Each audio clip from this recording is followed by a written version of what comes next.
too. How does this impact politics and the political situation going forward? Well, this is the first major decision on abortion that the Supreme Court has had since the ruling on Dobbs last year. And that had an incredible impact on the midterms. A lot of people have said that for Republicans, it hurt them in the midterm elections. And Republicans are still trying to figure out how to come down on the issue of abortion. There have been a lot of abortion restrictions that have been passed in the aftermath of Dobbs. Some in Florida, for example, Governor Ron DeSantis signed a 6-week abortion ban there. But there is concern that this could hurt Republican chances in the upcoming election, especially with moderates and with suburban women and others who are concerned that these abortion restrictions in some cases are going too far.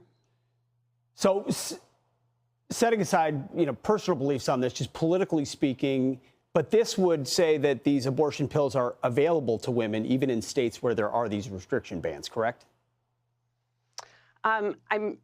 I believe so, and this still has to go back to New Orleans to the federal court there, where this is going to be heard in mid-May. Okay, so there's a lot more that will go into this. As we get more details, we'll bring it to you. But I want to get to that, Tony. You mentioned Ron DeSantis. He had a big book tour rolled out, is going around South Carolina and New Hampshire, and seemed to be gaining some momentum in polls. But more recently, especially following that book tour and his stance on Ukraine, how he handled the indictment of former President Trump, and then some news reporting that have been done in Politico and elsewhere, seems to be fading. And the polls reflect that 30-point, 25-point lead in different polls for Donald Trump. What's your status of the horse race on the Republican side right now?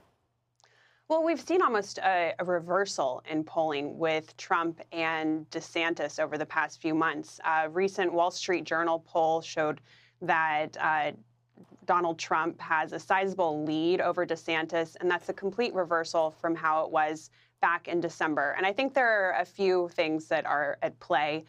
For one, DeSantis still hasn't officially made his announcement for president, even though he is crisscrossing the country, going to places like South Carolina, Iowa, and New Hampshire on his book tour.